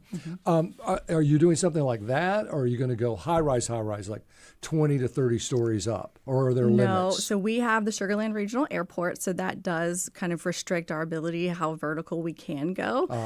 But it is more about building maybe more zero lot line housing. We do have a few condos, kind of like what you see in like the Heights area, Rice Military, the 3-story condos, 4-story. We have some of those, but very few. So it's more about bringing in more diversity of housing and not just the typical single family residential home. Let me ask you, when you're talking about these large scale investments too, and you're talking about this partnership and all that, how do you make the balance between what we think of as Sugarland with the quality of life, the community, the intimacy of it, while at the same time you're trying to build it up and enlarge it? How do you find the balance in that? So we are losing population because our people move there to raise their families, to send them to good schools. Those kids have graduated, they've gone to college, and they haven't moved back because they don't have anywhere to move back to. So for us, it's more of like trying to make sure that we continue to evolve and to provide the right dynamics for any resident, not young or old, no matter what stage of life that they are in. And so for us, it's more making sure we have that diversity of housing, get those young families back, and then also continuing to I compare Sugarland to a lot of like Houston. Whenever people say they have a hard time recruiting employees to Houston, and then once you get here, you don't ever leave, right? I'm one of those. I'm a transplant. I'm one of those people. Me too. Yeah. Don't ever want to leave. Pretty much all of us here have come from somewhere else. That's right. So once you're here, you're rooted, right? And so with Sugarland is the same way. We've got residents who've been there, and very proud residents that have been there for 30, 40 years, and they don't want to move, but they have nowhere to downsize. So for us, this is our way of like keeping our community fabric, being able to provide alternative solutions for our residents who want to stay but don't necessarily need to stay in the same home. And then that way we can still bring in young families, because we are a very family focused and oriented community. For sure. And, as a mom, I'm thinking schedules, and I'm thinking about, children and drop-offs and things. And I'm also thinking about traffic. Yes. What type of conversation goes into that when you guys are looking at having these type of restructuring what living in Sugarland looks like to bring people to Sugarland? Absolutely. But you're going to have more cars, more people. What does that look like? It's a little testy down there already. Everyone has their own opinion. But I don't know. We are a zoned community, right? So that, like, our community has been set up for success. Like, we're very, very fortunate. It is a master plan community that's been developed over the last 20, 30 years. And so for me, I'm very lucky in economic development. I get to promote a community that has been built up for success. Like, it is very easy. It's very well maintained. It's beautiful. And I tell our public works crew, I'm like, y'all make my job very easy, you know? So on the infrastructure side, though, we, because we're zoned, we have a planning and zoning commission. We have certain parameters in place. Like, for any new development, people have to submit a traffic impact analysis. So those are all very important parts of the conversation that are brought into very early on. So it's not like, oh, hey, here's my permit. Now, what kind of traffic impact is that going to have? Community engagement is very big for us in Sugar Land, and making sure that our residents know what's going on, what's happening around us, and how it will impact their day to day. You know, in my experience, anywhere can flood, but Sugar Land does a pretty good job, I think, with a lot of your retention ponds. Yes. And of course, there's the levee of the Brazos River. Right. So that held up during Harvey, and we weren't sure it was going to. Have you beefed things up down there, or do you have more plans to mitigate? What are, as a weatherman, tell me what they are. Yeah, so we just had the 2024 GEO bond, but we had a bond package before that. And because it was so close to Harvey, it was very heavily focused on drainage. That's what our community said. We want more roads, improve our roads, our traffic, and we want better drainage. And so there's been a significant amount of investment. I don't have those exact numbers for you, but yes, it has been a huge focus of ours. And like this last GEO bond wasn't so focused on the drainage. I mean, we still have a few projects, but it wasn't as focused because we accomplished so many of those other projects. And also in Sugar Land, when I started working down there almost 8 years ago, it was interesting, like the definition of flooding in different parts of the community. Like, flooding down there is if there's a tiny bit of ponding on the street. Flooding for me was like if it's getting into your yard and you're like, oh my goodness, is this going to get into my house? So very different definition of how we define flooding over there too. And the engineering team that we have is amazing. They have this thing called Ice Swim. So they are constantly monitoring the water, the like Brazos River, they have gauges all over the place and these really cool maps. And so it's like if a storm comes out of the blue, or if we're preparing for, hopefully not, knock on wood, a hurricane, they are actively monitoring it. And we've done a lot of studies and make data-driven decisions on why we build what we build. Are your power lines underground down there with these newer communities? Some of them are, Some yes. of them are, Yes. right? So that's got to be a pretty good plus as far as keeping the lights on when you need to. Yes. Yeah. Yes, we've had our struggles. Sugar Land was also known as the tree city. And so we have a lot of trees, and I think that does impact, if they're not well maintained, they will impact your electric lines. Now, Elizabeth, we have a couple of questions and calls coming in, but I did want to ask you about, how do residents feel that are already living in Sugar Land about you all wanting more residents to come in the redevelopment? I haven't been as heavily involved. I'm not over redevelopment and planning. But from what I have seen, a lot of people are really excited. They want this other type of housing to move into so that they can still stay in their community that they love so much. Change is hard. People are always resistant to change. So it's one of those things. People didn't want Town Square, but yet here it is, and everyone loves it and can't imagine Sugar Land without it. So I think there's the balance of good and bad and positive and negative feedback, but overall people are excited, and I'm excited. How are y'all with bike lanes? Very good. Okay. We have a lot of trails, and I think that's another big part of our master plan is to further connect all of our trails, whether it's walking or a bike. 713-440-8870 if you want to join the conversation. Jacob from Montrose does. Jacob, you're going to throw on your headphones so you can hear Jacob. Hold on one second, Jacob. Okay, she's ready to go. What's on your mind? I am curious about the FIFA sponsorship. Which organization was more in tune with helping you get it? Was it Harris County Houston Sport Authority or Harris County Sport and Convention Corporation? Wanting to know, I'm assuming. Thank you for that call. He wanted to know about the sponsorships, where he should be directed, through Harris County Sports Authority or Harris County. I think that's what he. Yeah, Port Authority or sports Sports. who was more helpful in this funding toward you folks, I think is what he was Or how he can get involved with. That's from what I understood. Okay, so we have our own, we're going to have our own initiative. So if you want to get involved, just email us, go to visitsugarlandtx.com.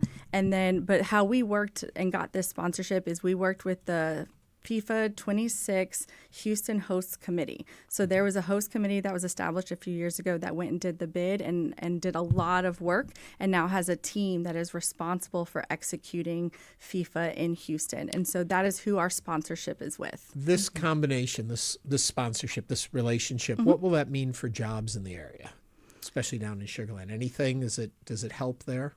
Yeah, I mean, we were going to feel the impact. We have felt the impact of Super Bowl, NCAA games. This is like having a Super Bowl every 3 days for for 21 days. There will be seven Super Bowls in a matter of 21 days. Yep. So our restaurants are going to need more people. Our hotels are going to need more people. Our businesses are going to need more people, our retailers. And so, yes, it will be more of like a temporary activation, just like we felt with other big events. But for us, we're also leveraging this as a business recruitment opportunity of like companies that have been interested in the Houston area or Sugar Land and haven't made that decision to move down here.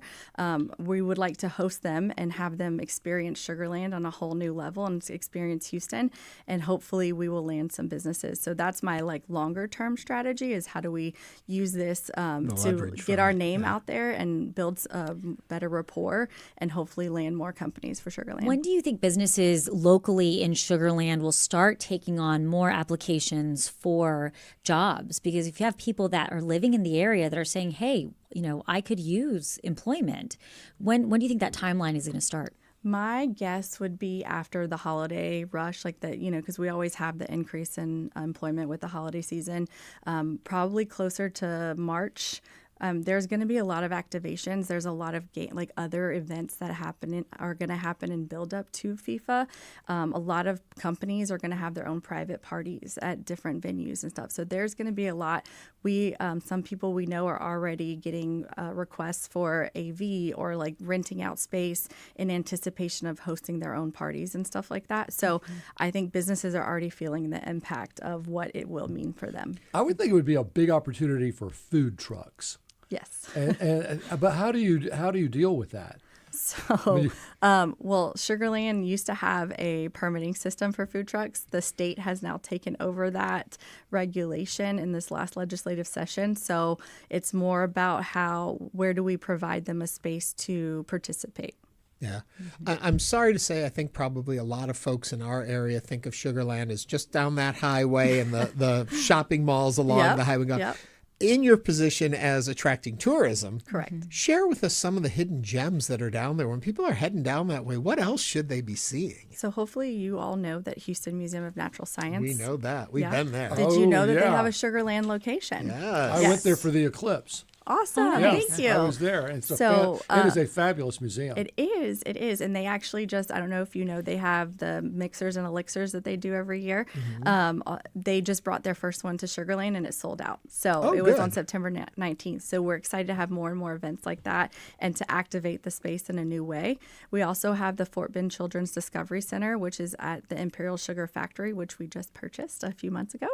And then some of the other hidden gems, like Smart Financial, obviously, is not so hidden, but I still am amazed of the people that don't know or they think it's too far. I promise you it's really not that far. Before you I go will on, I challenge just want to say Smart Financial has done a wonderful job of moving people in and out. You always think of these kind of venues and, oh my God, the parking and where is it?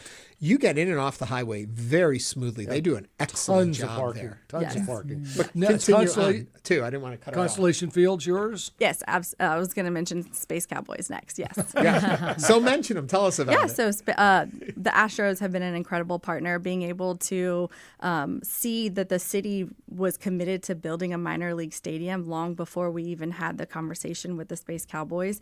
It opened in 2012, and then, lo and behold, we did get the opportunity to work with the Astros and bring the minor league team, the AAA minor league team here.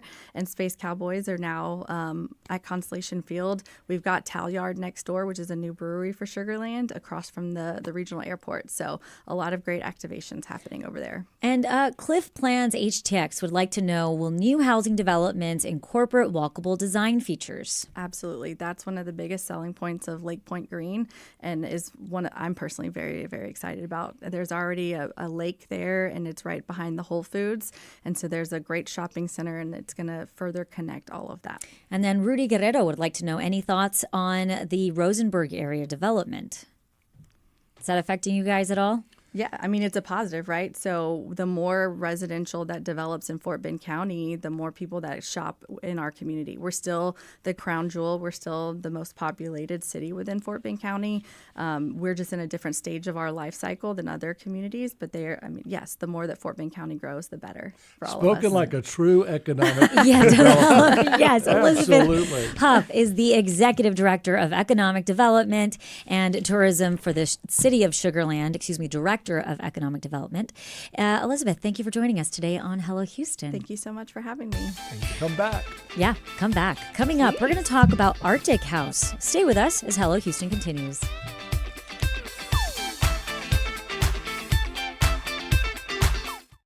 With federal funding cuts, Houston Public Media has lost $2.2 million annually.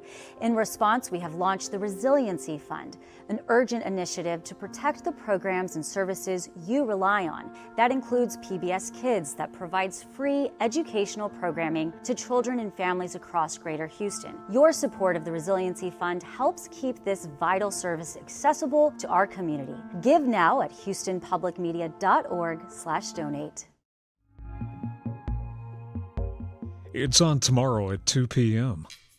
Houston Matters highlights the people, places, issues, and ideas that define Greater Houston. And we do it live on the air weekday mornings at 9 on News 88.7. But we know you're not always available then to listen. So subscribe to our podcast wherever you get yours, or find each day's program to stream online at your leisure at houstonpublicmedia.org. And reach out with questions or comments anytime. Email us at talk@houstonmatters.org.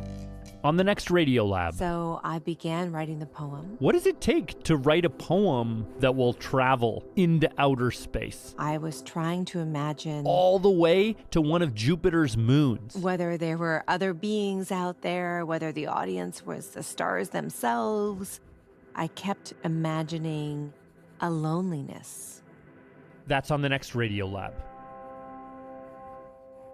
Tomorrow night at 9 o'clock. Houston Public Media, in partnership with Texas Southern University, brings to you The Vibe. R&B, hip-hop, and neo-soul. Music that resonates with all ages. The Vibe on 88.7 HD3 and on the Houston Public Media app.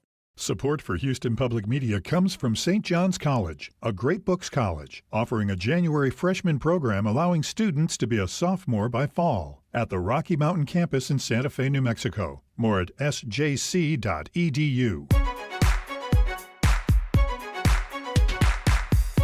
And now back to Hello Houston. To comment on any of today's topics, call 713-440-8870 or email us at talk@hellohouston.org. And now here's Ernie Manouse, Celeste Díaz Schurman, and Frank Billingsley.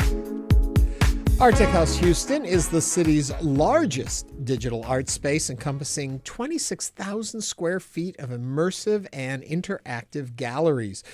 Beginning today, October 3rd, Artechouse will premiere a new exhibit, Fractal Worlds, which offers audiences a chance to experience mathematics not as abstractions, but as art, architecture, and awe.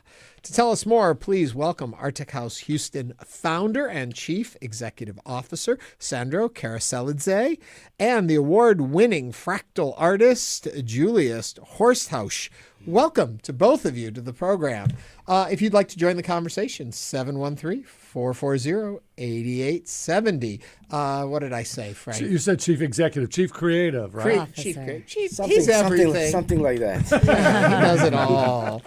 I had the pleasure of going last night and seeing this. And before we get into talking about the art, and before we get into talking about the location, I want to talk a little bit about fractals and what it is to be a fractal artist, what that means, and how that formula materializes into something we can see and enjoy. Sure, yeah. So fractals are these mathematical formulas that if you run them through a computer, it creates these really hard to grasp, weird, transcendental, dreamlike spaces or places or shapes. And I think what the fractal artist does is sort of exploring this mathematical landscape. It's a little bit like making a nature documentary and trying to show what is out there and trying to capture that in the best light and to try and tell a story with it, and then to sort of create something that people can feel like they are there and that they can explore these very dreamlike and weird types of natural-looking shapes. But how does the mathematical formula become the visual thing we see? How much of that is through the program itself, and how much is you as an artist are creating on it? So that's why I sort of use that metaphor as a documentary maker, where the filmmaker isn't necessarily creating what's in front of the camera, but he's documenting it. So I would really call it more like an exploration. Like the mathematics exists, even though there are like 1 million or 1 billion different types of fractals and different iterations and different ways to show this. So it's really, there's like an infinite amount of different worlds that I could show. So it's like really choosing what to show, what not to show, in what light or what colors. So it's like that's the creative process, much more like filmmaking or photography than it is like sculpting or painting. Mm-hmm. We saw the last show that was there. It was very it reminded us kind of like Meow Wolf. Are you taking in this show those kind of elements where you have lights and lasers and describe to me, because I haven't seen it. Describe to me what it is that I'm going to see.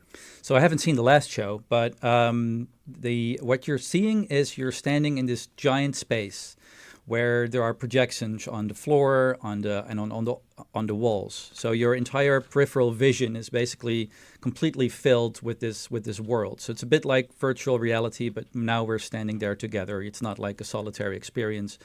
This is something that you can enjoy with everyone else. But you feel that you are in this different space, really, because like I said, your entire peripheral vision is filled, and what you're seeing is, I guess, like landscapes is a sort of way to describe it. I call them mathematical landscapes, right? But they really are reminiscent of things from nature. So things like galaxies, like outer space, but also coral reefs underwater or forests. These types of things all have fractal properties, and they sort of vaguely look like it. But they can also look like dreams or something maybe that you, To kind of put it into perspective, it's kind of like, for me at least, if you were to see, I thought Star Wars or those kind of sci-fi movies, when we first time we saw those and everything came at you. Well, now you're in it and it comes around you, and it's like you said, wearing the VR goggles without having to wear the goggles. The room becomes it, and it's the art and the design, the pattern, the repetition, the change, the visual light show. It's I don't even know if there are words to fully. So, Sandro, here we are talking about this incredible installation, and you essentially founded Artechouse. And talk to me a little bit about the vision of bringing art and technology together, and then in Houston, bringing these incredible artists for Houstonians to be able to experience it in such a unique way. Yeah, absolutely. Well, I grew up in a family of movie directors and artists, like 6th generation of artists. And to me, living in 21st century, it was always the question, like, what are the tools that artists are using today for storytelling and creating things that us make, expressing themselves, right? So I got really fascinated, like maybe around like 15 years ago, when I started meeting artists similar to Julius, and learning about the process and how they're using technology to for storytelling and creating this type of installations. And my question was, first thing is like, where do I see this stuff? Like, where do I go and experience it? And they're always like, I can see it in a festival. I can, we have some like commission works or things like this, but there were not really a place and home for this type of art. And that was to me was the how can I fill that void, and how can I help the 21st century artists, the living artists that are very innovative, very creative in their own way, and giving them an opportunity to connect to the audience. And that's how the Artechouse came in a visualization of like a space. We're not calling ourselves a museum because we are such a dynamic art center that constantly changes the exhibits, constantly showcasing different artists, giving them opportunity to experiment, to do some things that they never even done it before, and providing them with those tools and technology. It's a kind of like, I would say, sometimes I go in the 20th century, right? Like 20th century, the cinema changed the art form for 20th century, right? To how we see the exploration from the theater. Now we can record it and we can create a film, right? And today we see the Hollywood is as leading for storytelling, right? So we living in that kind of like moment right now for 21st century, where the tools that we have as a creators, as a technology involves,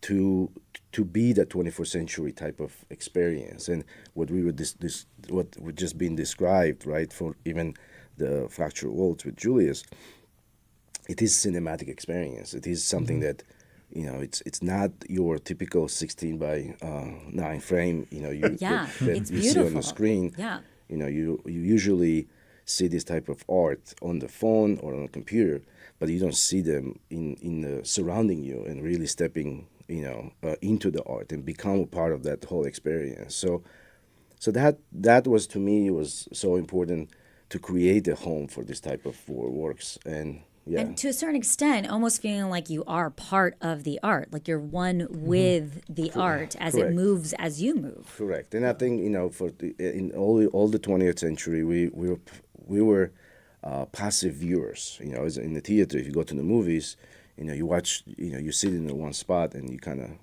immerse to this portal for 2 hours of the content, right? So here it's really, you have to participate. You have to be a part of it. You have to really take that immersiveness to. It's up to you how you want to immerse yourself. Yeah. Well, immersive art has never met the bar like you guys do that I know of. Thank you. Yeah, I mean that because in fact I think it's gotten a bad rap because people expect more from it. But your installations, you get everything promised. Yeah. I mean, from the sound to visually to and really take you to that. To the portal, to really like the different dimension of experiencing, and that's what for me was like, how can I create these spaces, which is super high resolution, which is 18K resolution. You don't see the pixels at all. You really fully engaging to the art like Julius is creating, and we've been working together almost a decade now, and the technology involved so much too, and like we were just talking about it outside. Like, I'm like, do you use AI? Do you nowadays pretty much you can create anything in AI, right? Like, and we had to really quickly. I was going to say, that's a great question, Julius. Do you use AI? How are you incorporating that in regards to art and technology, or are you incorporating it at all? No, this is not AI. I don't use AI. I've obviously played around with a little bit, but these fractals, there is something, I think, like AI is great, and I've seen a lot of it, but there is something that you cannot really create like a pure fractal with AI. There's something you have to do the math. It's like very computationally expensive, basically, to create fractals. You really need like a lot. Like it took like 4 months or something to render like on a render farm, right? Like all the computers just doing all the math calculations. And there are no shortcuts of getting there, getting that sort of really pure looking, like these, things like the golden ratio and all these like little things within things that define fractals. And you can't really do that with AI. You can sort of approach it, but you can't really get to there. And I think there's something about that sort of purity that I really like. And something also to add, for the audience, right? Like one thing for Artechouse is we try to educate the audience for this 21st century art. And sometimes we have this like, oh, this is like a screensaver, or this is, I think it's so important to tell so important for audience to understand that there is an artist behind all of this creation. And quickly, the nuts and bolts. Artechouse is on 6th Street. Yes. Right next to Elite Pickleball. A lot of our viewers and listeners know where that is. And it's a great space. It really is. Yes, it's a great neighborhood to be also. Honestly, like, so I started in Washington, D.C. Then I opened the location in New York, in Miami. And Houston was always on our top of the list. And, it's so excited to be in Houston, so excited to bring this type of art to the Houstonians and really show them what 24th century looks like, 24th century art looks like. Well, we're glad you're here. Julius, thank you for bringing it here. And it's unique to this space that these are created for the environment in which they're in. You cannot see this anywhere else. That's right. That's right. Thank you. Sandro Kereselidze is the founder and chief creative officer of Artechouse. Julius Horsthuis is an award-winning fractal artist. Thank you both for joining us today on Hello Houston. Thank you for having us. Absolutely. And that brings us to the end of the week for Hello Houston. We want to thank you for watching, chatting, engaging with us this week. We'll be back on Monday with more conversations. In the meantime, you can catch the best of Hello Houston Saturdays at 1 p.m. and Sundays at 11 a.m. here on News 88.7. Thanks for joining us and have a great weekend, Houston. Thanks for listening to Hello Houston. Join us every Monday through Friday from 11 a.m. to 1 p.m. to talk all things Houston. The Hello Houston production team includes Garrett Bowman, William Menjivar, Jen Altide, Todd Holslander, and Jim Kovacic. For the latest in local news, subscribe to the Hello Houston daily newsletter at HoustonPublicMedia.org. Hello Houston is a production of Houston Public Media. The opinions expressed by the guests of this program are solely their own and do not represent the views of management, staff, or underwriters of Houston Public Media. This is News 88.7. Support comes from the Czech Center Museum Houston, presenting its fall fundraiser on October 4th in Prague Hall. The evening features the Silk Road Jazz Quartet,